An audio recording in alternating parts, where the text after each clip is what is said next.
This past week, I got my very first paying customer for Creator View, the annual plan too, at $99 a year, and the ball is slowly starting to get going with new ratings coming in, new trials getting started. Now look, I know it's a small number, but it's a start, and I can just feel that flywheel like slowly start to get going. And you know what, it's hard. It's hard to build an app, ship it, and get paying users. So to see even just a little bit of progress, a little bit of momentum going, it's exciting as shit. In this episode, we're gonna dive into the back-end dashboards of what I'm doing to get this ball rolling, right? My App Store optimization, what keywords am I going for? How am I executing that plan? How's it going? My Apple search ads, how did my initial experiment go? What did I learn? How much money did I spend? You know, what keywords were super expensive? Did I find any diamond in the rough, cheap keywords to go after? We'll talk about that. And later in the episode, I'll show you how to set up your very first Apple search ads campaign using search results. And to round out the episode, I'm gonna go on a little rant on why you shouldn't design your apps. You should just let Apple do it. Let's dive into what I'm doing to get that flywheel going, right? New downloads, new ratings, new trials started, subscriptions, revenue, all that stuff. And for that, we're gonna check out my Glassify dashboard. So I'm gonna scroll down real quick to show you the highlight. Like, look at all these new trials starting lately. We're gonna come back to that, but I wanted to give you a sneak peek. Let's review these other panels first because they're pretty quick. Active subscriptions, 2. Like I said in the intro, I got my first new paying customer. The first one was always me. So over in the revenue here, you see that big spike, that $100 payment. Again, that's the annual subscriber for $99. One new subscription, all kind of the same data. MRR, my monthly recurring revenue, is up to 20 bucks. Again, it was at $12 because that was me paying for it. I pay monthly, but now that I got the new annual, it's up to 20. That is because annual is $99. Divide that by 12, it's like $8 and some change. So that bumped me up to 20 MRR. But again, the highlight I wanted to point out is this new trials really picking up. See, I'm getting about 1 a day since about 10 days ago, about April 15th.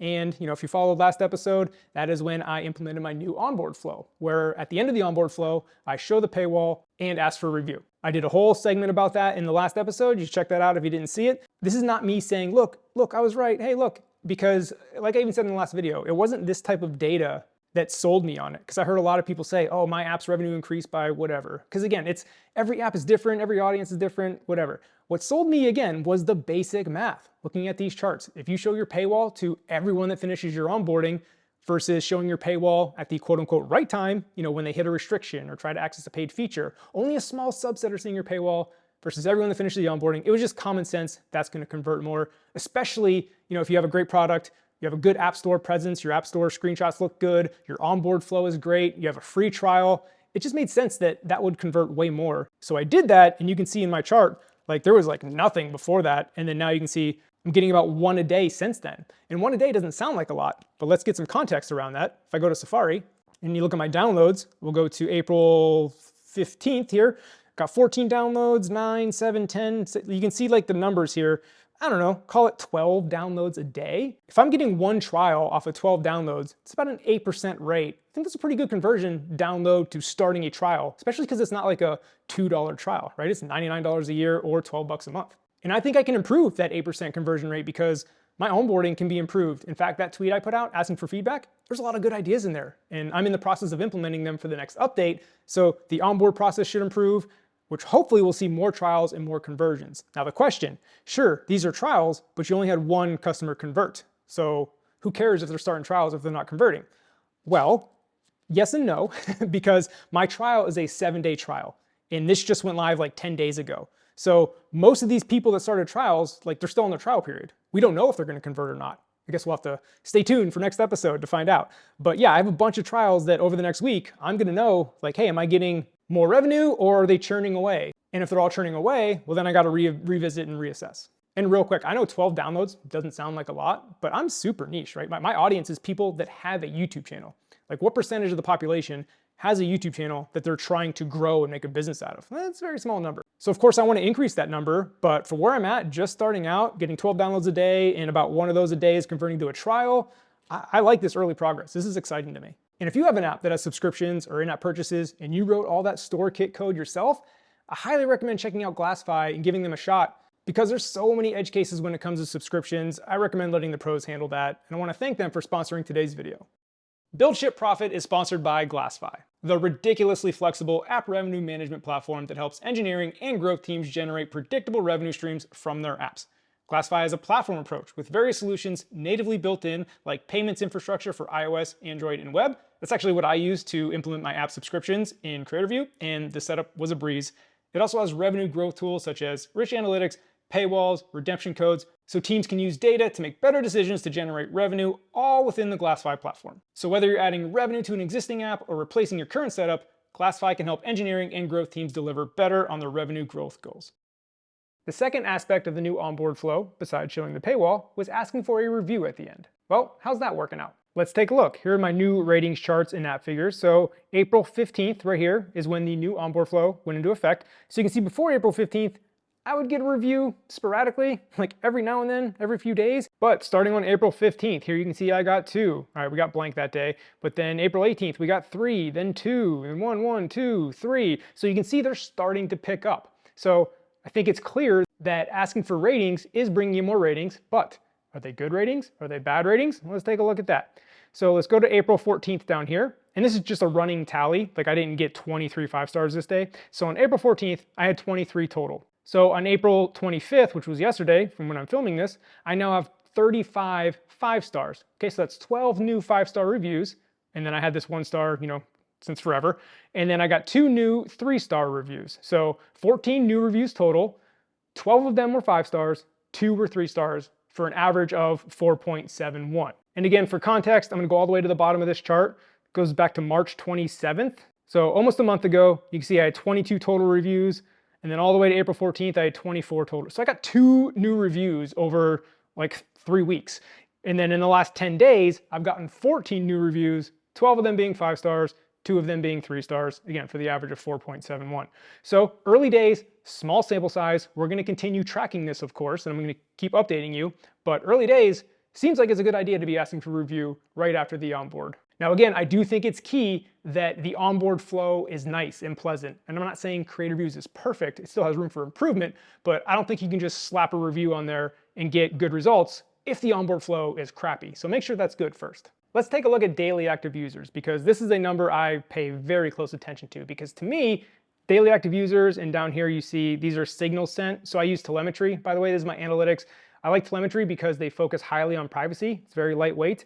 And these signals, they call them signals. It's basically like events in your app. Somebody added a video to their schedule, like that's an event that I have in there. So basically usage of the app. So I want to see this signals chart, keep slowly going up and to the right. The trend, obviously there's peaks and valleys. So that usage along with daily active users, that's like bottom of funnel stuff. To me, that's a reflection on the product. Am I making a good product that people want to use on a regular basis? And you see this daily active user number, I've kind of been hovering around 30. This spike right here is when I launched the beta test for my new onboard flow. That's why it spiked up to 56. Obviously, these aren't like quote unquote real users. There's a lot of my viewers beta testing for me. Thank you for that. And then this little spike here was when I launched Build, Ship, Profit last week, the very first episode. So I think people were coming in to check out the app. I think every time I release an episode, I'm probably gonna get a little spike like this just from people checking it out. So I gotta keep that in mind. But yeah, I basically hover around 30-ish daily active users. It's interesting because like I mentioned earlier, I'm getting about 12 downloads a day.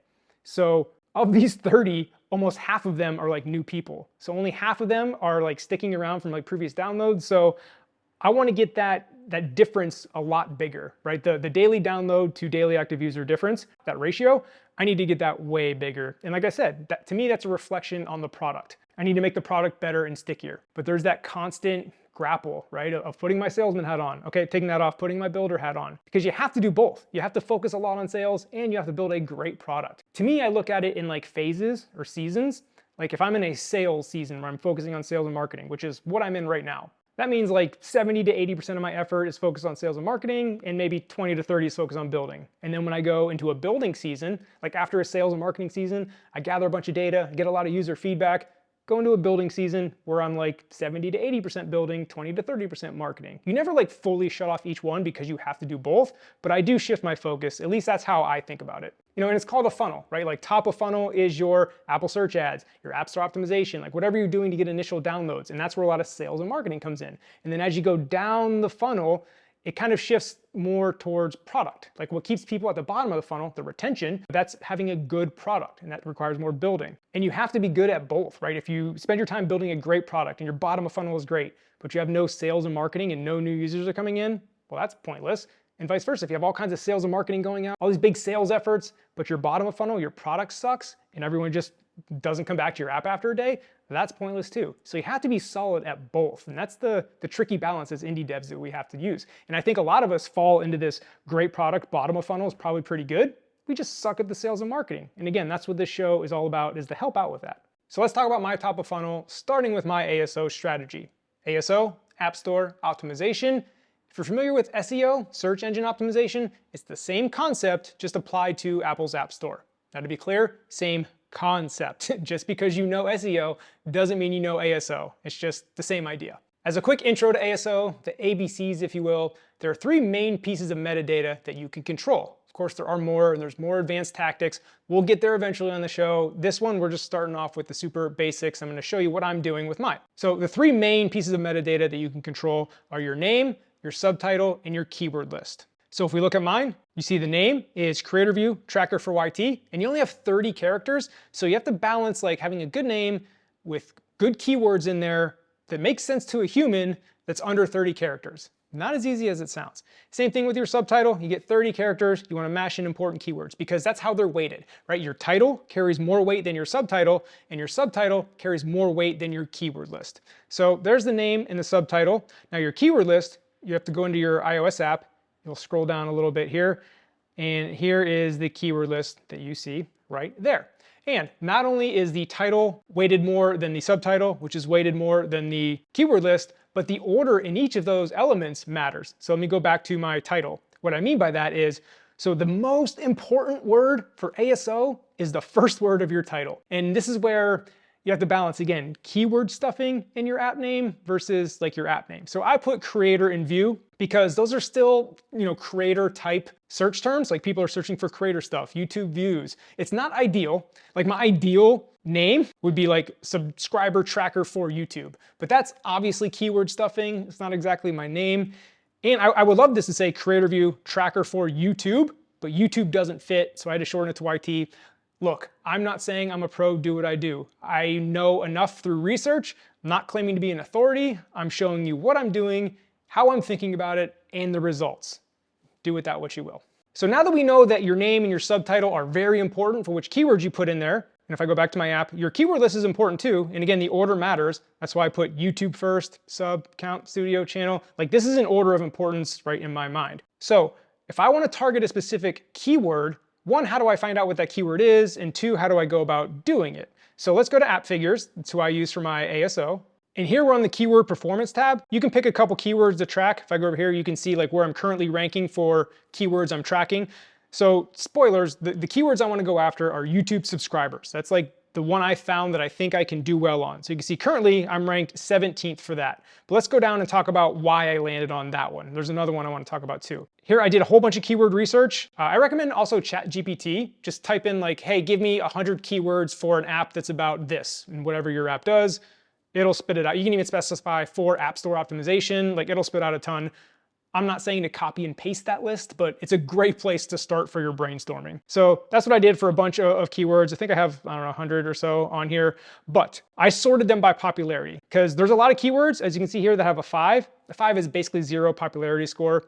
And again, because my app is targeting such a niche audience, right? YouTube channel owners, right? I don't have a lot of keywords that have a high popularity, which, could be good or bad. But here's what I found, right? YouTube subscribers that I'm tracking has a 24 popularity, which isn't bad actually, and only an 18 competitiveness. And the other one that's like that is YT Tracker, which is a 20 popularity and only a 22 competitiveness. If I can get to number 3 on YT Tracker, that's kind of my goal. And here's why, is because obviously I'm not gonna beat his app, YT Tracker. He's got like 30,000 reviews. Like he's firmly supplanted. He's been out for like 6 years. But second for that is YouTube Studio. That's YouTube's first party analytics app. Probably not gonna outrank YouTube. So I'm hoping to get to number 3 on YT Tracker, and I'm at number 5, so we're almost there. But I think the more important one, the one I'm really targeting, is YouTube subscribers. You see I rank number 17, and think about it. You probably wanna get into the top 5, top 10, sure, because when you're searching for an app, like how far down do you scroll when you're searching, right? If you're ranking 34th, people aren't scrolling down that far. So I definitely wanna get into the top 10, ideally top 5 on YouTube subscribers. So I got a little ways to go, but for context, for the past month, I've been in like the mid 20s, And now I'm kind of creeping up into the high teens, hopefully over the next few weeks as I get more reviews. Because if you're not aware, ratings are huge. That's like the rising tide that floats your boat for like all keywords. Like if I had 1 million ratings, I would be ranking super high for almost all these keywords, even if I'm not like specifically focusing on them. So ratings are such a big deal, and I have a very low number of ratings. So as my ratings increase, I expect to slowly creep up these charts. And again, we'll follow along. But the point of this little section is to show you that I want to target YouTube subscribers. So if I go back to my app, in the next version, I'm going to make a change here on my name, because right now I put subscribers as the first word of my subtitle. If I'm targeting YouTube subscribers, well, again, YouTube doesn't even show up until my keyword list. So I need to somehow finagle, like if I can get subscribers in YouTube in my title, that'd be great. So that's why I said like my ideal title would be like subscriber tracker for YouTube. That name is already taken by some other app that hasn't been updated in like 3 years. Figures, right? So anyway, I need to get creative. I don't have the answer for that. I'll update you on that in the next episode, but I need to get better putting YouTube subscribers between my name and my subtitle to rank more for that. And then of course, focus on getting more ratings to help me rank overall. Now let's take a look at my Apple search ads campaign. How much money did I spend? What was my lowest cost per tap? All that good stuff. And later in this episode, I'm actually going to show you how to set up your very first Apple search ads campaign using search results. So for this section, I'm going to kind of skip over the educational stuff because that's coming later. Here I am at my Apple search ads advanced dashboard. And you can see this first one. We'll talk about this YouTube subscribers another time. That's what I'm currently running. It's a 6-week experiment. We're about halfway through it, so we'll come back to that. But initial experiment, and it's called initial experiment it's not really a strategy. I think it's just something you have to do, right? You can't optimize data that you don't know, that you don't have, right? I don't know what keywords are cheap. I don't know what keywords are expensive. I don't know what keywords convert well. I don't know what keywords actually get taps. I don't know any of that. So you have to throw money at an initial experiment just to get data, and then you can dive into your numbers and start optimizing it. So that's where I'm at right now in my Apple search ads journey. I've run my initial experiment, which we'll talk about. And then now I'm taking the learnings from that experiment and running another one, which was that YouTube subscribers one you just saw that I'm about halfway through. So you can see here this max bid over here, 15, 11, 10. I chose a high max bid. And again, we'll talk about the setup in the later portion of the video where we do like a little tutorial on how to set all this up.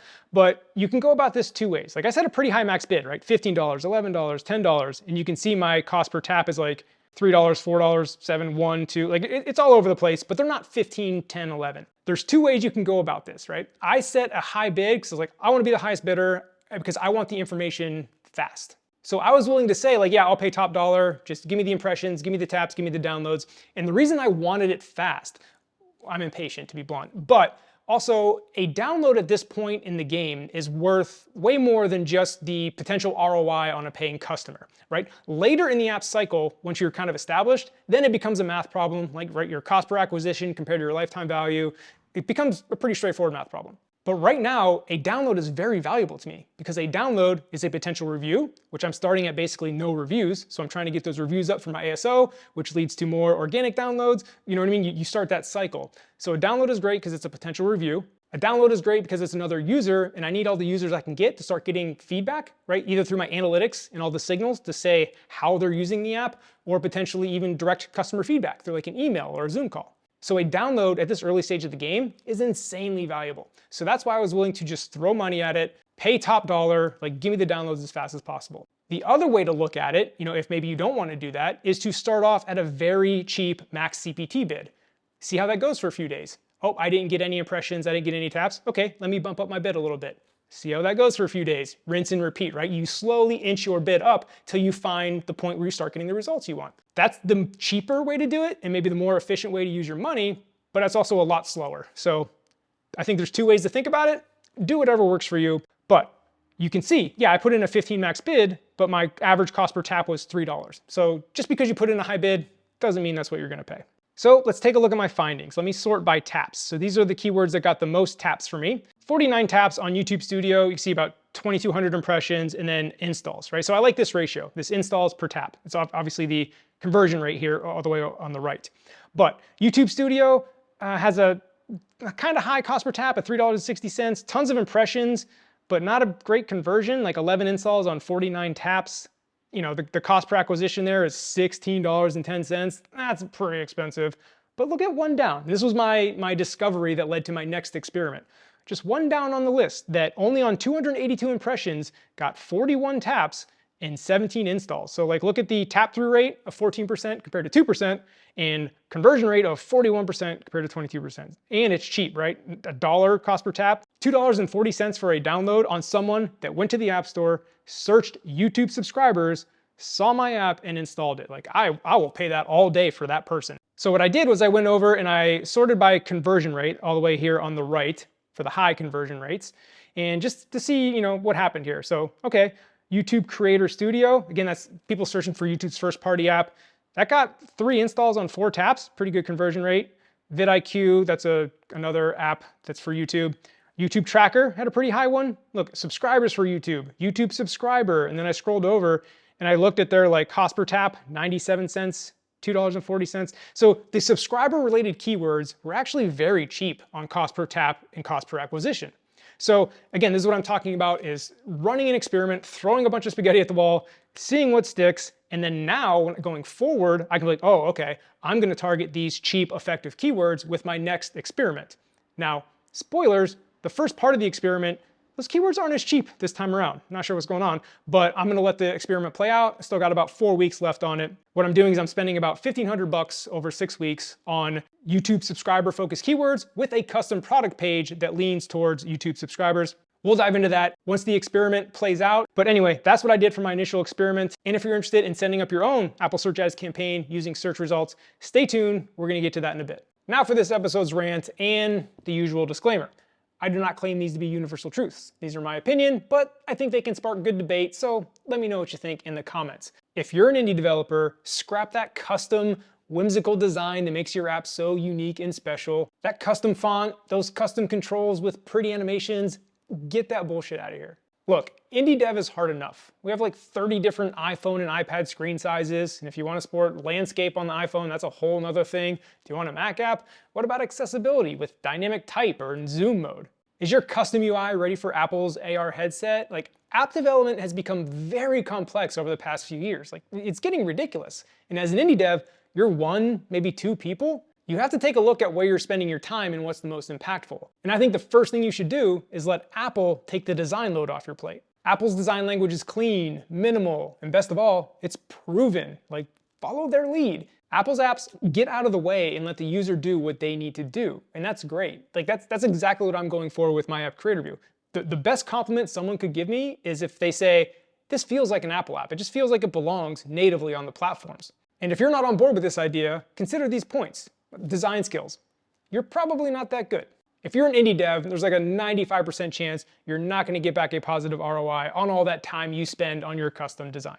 And even if you think you'll save that time by outsourcing it to a professional designer, is it really worth the cost and the mental overhead of managing that designer, approving designs, and then what about ongoing design work when you have a new feature and all that stuff? Is it worth it?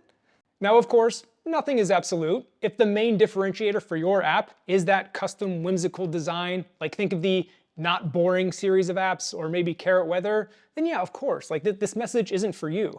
This message is for the other 95% of apps that think they need a custom design but don't, and they spend a lot of time and resources making that custom design. And then there's the Apple platform's evolution and changes, right? Nowadays, users are expecting an app to be on the iPhone, the iPad, the watch, the Mac.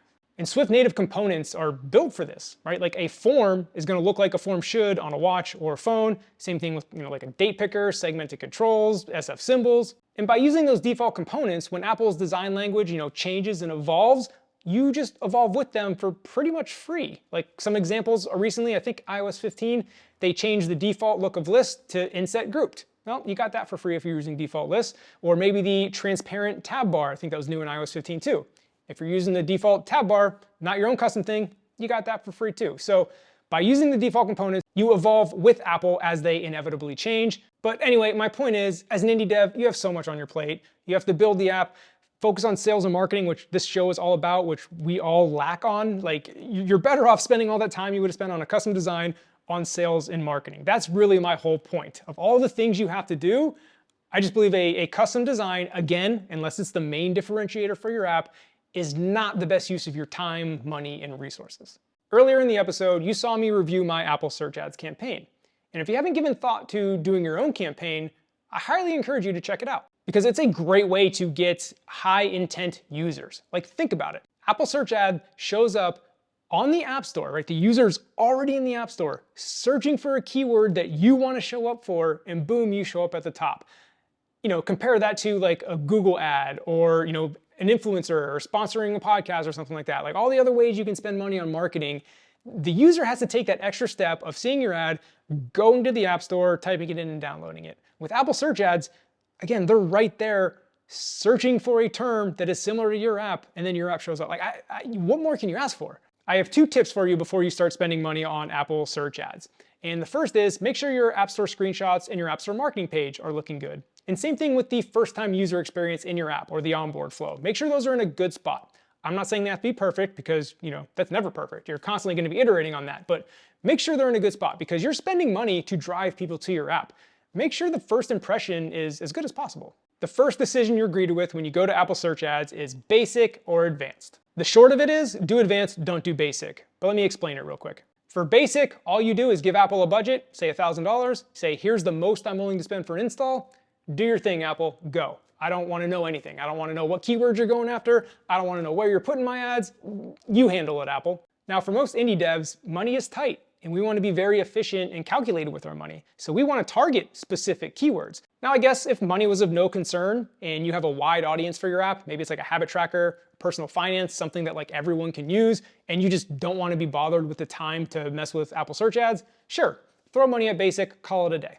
But the vast majority of you probably shouldn't do that. You should do advanced, where you can see where your money's going, you have more control over what keywords you're targeting, and to be honest, advanced isn't really all that advanced. One quick thing about basic is that you do get a $100 promo free for Apple for trying it. So you might as well throw a $100 budget at it and see what happens. It's actually what I did when setting up this video. I was like, oh, yeah, I got $100, why not? So I'll let you know how that goes in the next episode, but for your big time ad campaigns, I would stick with advanced. With an advanced campaign, you have full control. You get to target where your ads show up, whether it's on the Today tab, the search results. You can target specific keywords with exact match or broad match. You're just in full control, and you get a dashboard like this so you can see which keywords are doing well, which keywords aren't. Again, it's a no-brainer.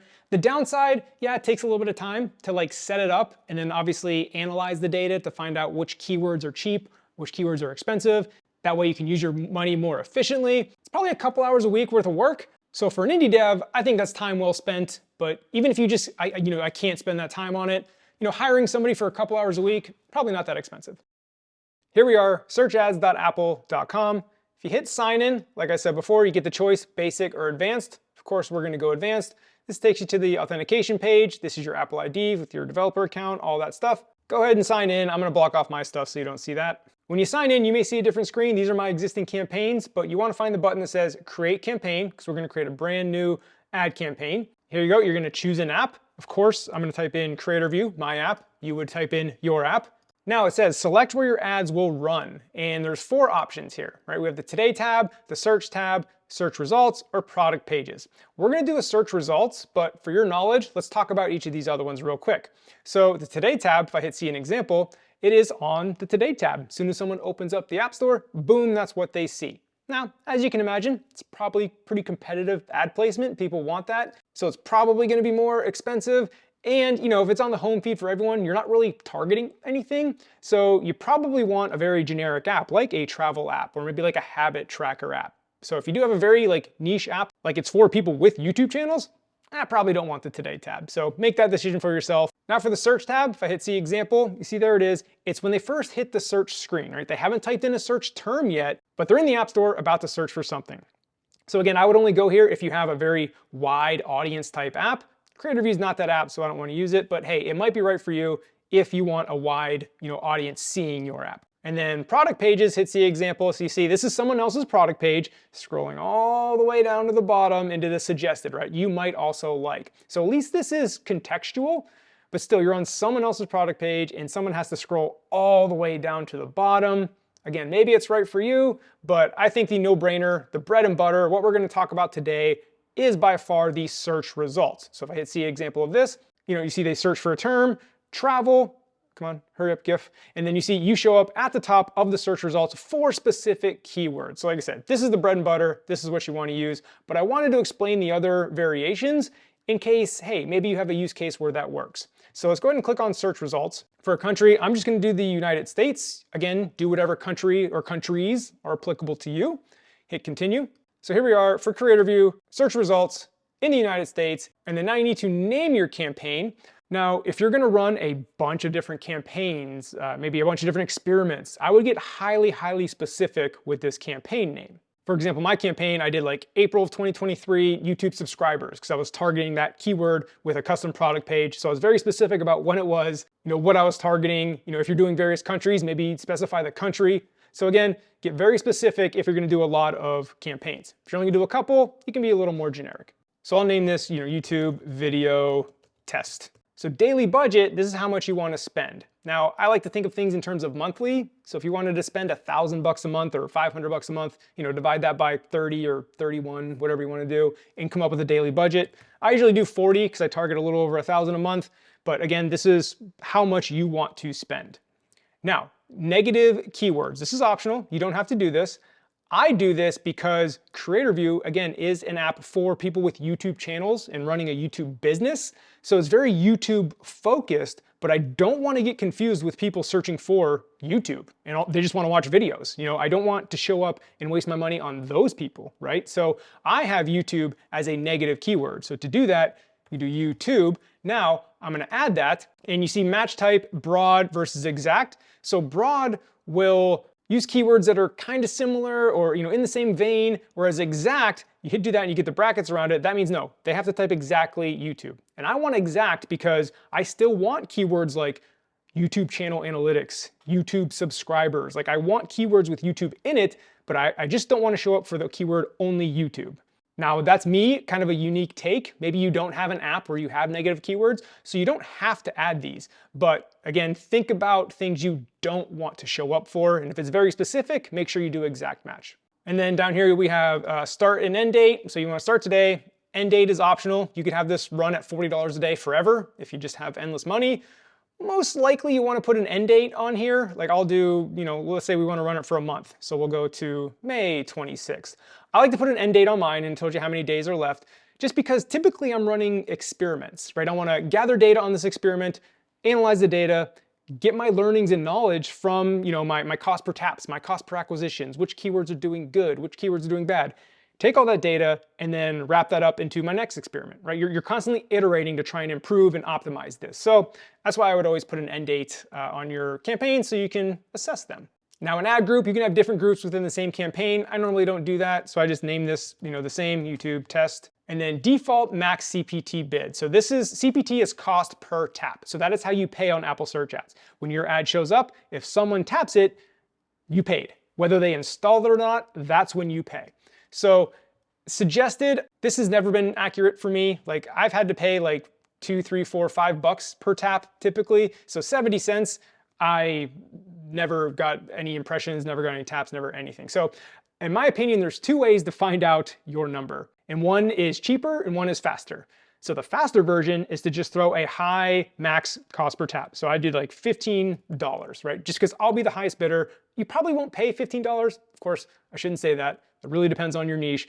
For me, again, I ended up paying like $2, $3, $4 cost per tap on average. So I didn't end up paying 15, but by being the highest bidder, I kind of found the max, if that makes sense. So that's how you can find your max quicker, and then you can optimize from there. Or if you want to go the cheaper route, start at the suggested 70 cents, see how it goes for a couple days. If you're not getting impressions or taps, hey, bump it up to $1.50. Test it out for a couple days, right? You're slowly eking up to find that point. Whereas the faster way is you just throw a super high number in there, knowing that you're going to spend, $500, $1,000, whatever, just to get that information and figure that out. But you're going to get it very fast. So anyway, those are the two ways to look at it. Do whatever works best for you.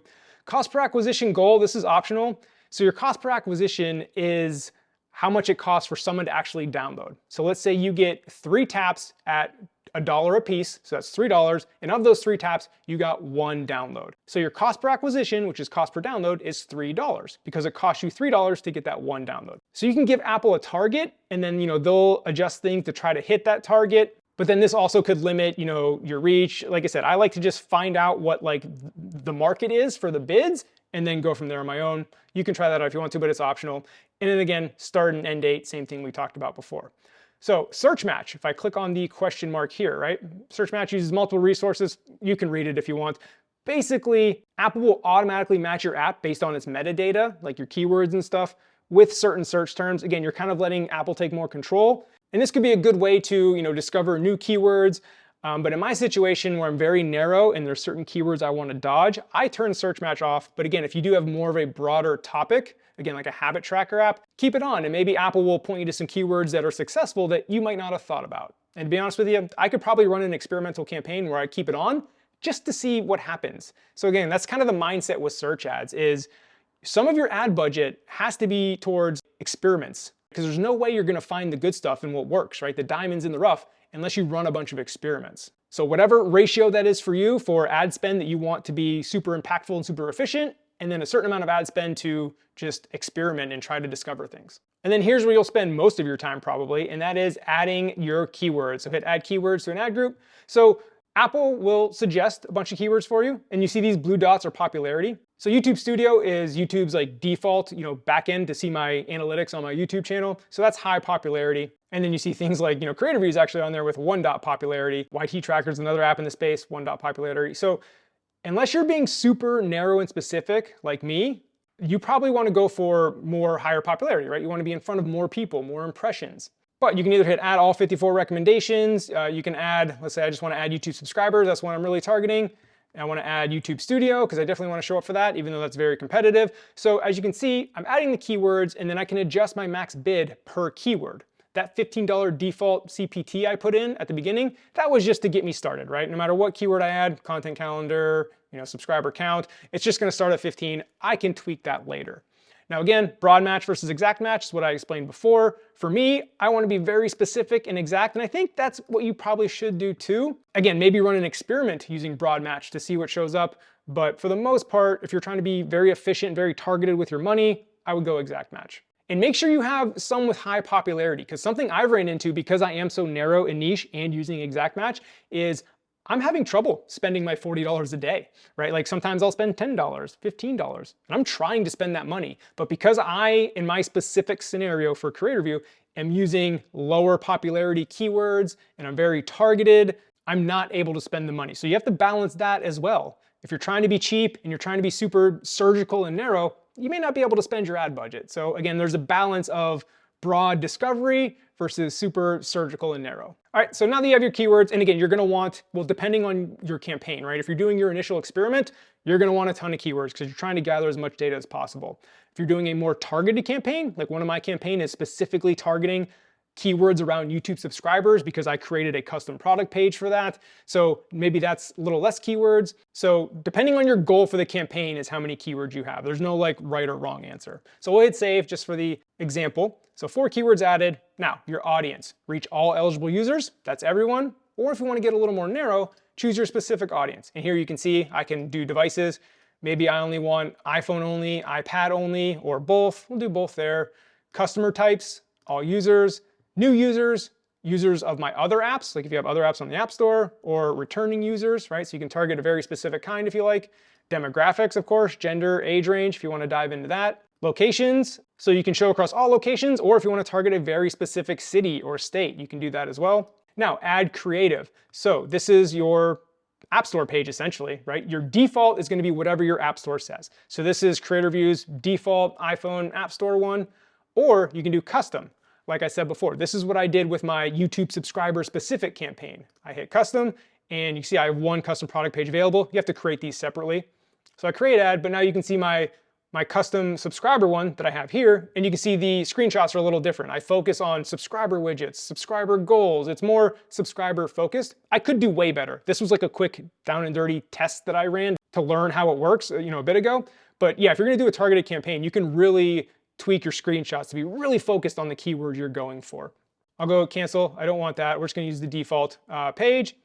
Scroll down and then create campaign. I'm not gonna hit this because I don't actually want to create the campaign. I don't want to spend money on this test, but you create that campaign and you're up and running. And if I go to my search ads, campaigns, you see it'll show up here. Like I said, this was my initial experiment. If I click on it, just to give you something to see here, it's on hold, right? I'm done. But you can see if I sort by taps, yeah, you can see, what keywords, what was their cost per acquisition, their cost per tap. So you can see some of my cost per taps on my most taps, $3.61. YouTube subscribers was a 99-cent cost per tap, $2.40 cost per acquisition. That is why I decided oh, that's a good keyword. Let me build a whole campaign around that. And I'm waiting for the results of that. But so you can see, again, what kind of cost per taps I'm getting, cost per acquisition. Like I said, this initial one was just me throwing spaghetti at the wall and seeing what stuck. I did high bids on all kinds of keywords because I needed this type of data. I needed to know, hey, what has a good cost per tap? What has a high cost per tap? Let me avoid that one, right? You can't optimize what you don't know. So I would recommend your first search ads campaign be that experiment and spend a decent amount of money because that information is valuable that will help you maximize your money in the future. That wraps it up for the second episode of Build, Ship, Profit. Hope you learned something. Hope you got some insights from what I'm trying to do, and we'll see you in the next episode.